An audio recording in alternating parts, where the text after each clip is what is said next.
I'm Sam Rauch, and today I'm the Face of America. Welcome for this very special episode of the Face of America in partnership with Unfold Bricks, the international art exchange event about artists, art curators, luxury hotels to make hotels a better place.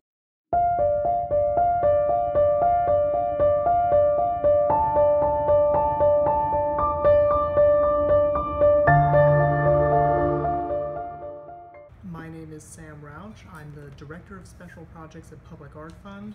I'm a born and raised New Yorker, and my job allows me to contribute to the civic life of my city by giving artists a platform to do work that they would never be able to do anywhere else.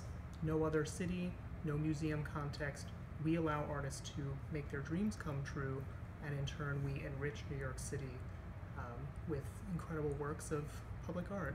First and foremost, we should never take for granted when people come to see art. They can have plenty of motivations, and they may leave the museum a changed person for having come in. What makes my role and my job at Public Art Fund so rewarding is that it is not about status, it is not about celebrity. These are works that we put out into the public that are viewed by literally millions of people, some of whom could not care less about art, some of whom discover art through the work that we do. I grew up in New York City, and until I was in my mid-teens, I thought art was just paintings on a wall, watercolors, drawings, some sculptures, etc. And I was turned on to art by a project that Public Art Fund did in 2001, which turned a derelict, disused public park in Midtown Manhattan into this surreal and haunting playground of ghostly projections by an artist named Tony Orsler.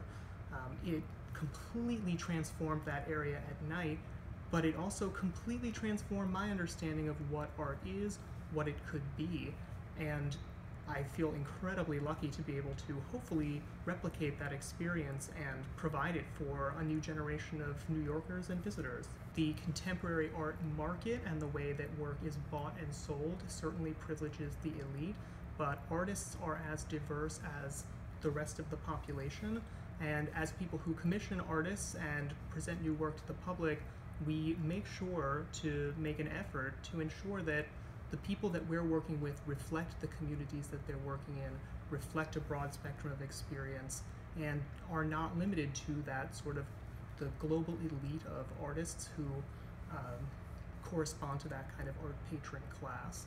I'm very proud to say, for example, we just opened an exhibition outside of Central Park by an artist named Yinka Shonabare.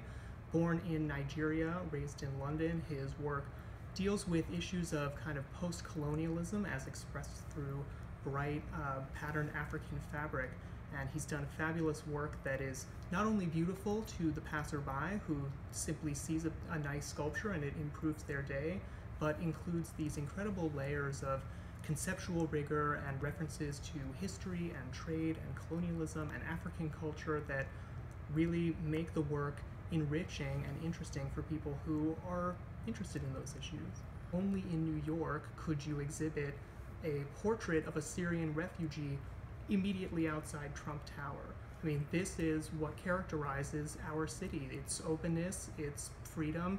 It's what drew Weiwei to want to do a project of this scale in New York.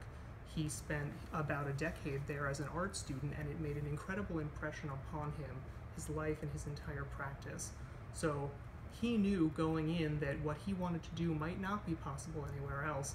New York really is a special place, and we were able to address issues that are quite serious through art, through beauty, through this process of mutual understanding that sometimes only art and only public art can really promote. I was very privileged to grow up in New York City where, I would spend weekends with my family going to museums like the Metropolitan Museum of Art. Art and culture was a part of my upbringing. I can't remember a time when artists and artwork weren't part of my consciousness or were not part of what shaped my view of the world. I think through public art, it sort of enlarged my understanding, or expanded it rather, of the way that the different formats that art could take, new media, new subject matter, these sort of immersive installations that weren't just objects on display, but really environments that you entered into. Getting out of a gallery or a museum context really removes all the limitations on what artists can do and how the public can experience that work. And that's why, although I love museums, I love galleries, and I patronize them all the time, there's really something special about working in the public context that no other sector of the art world can really replicate.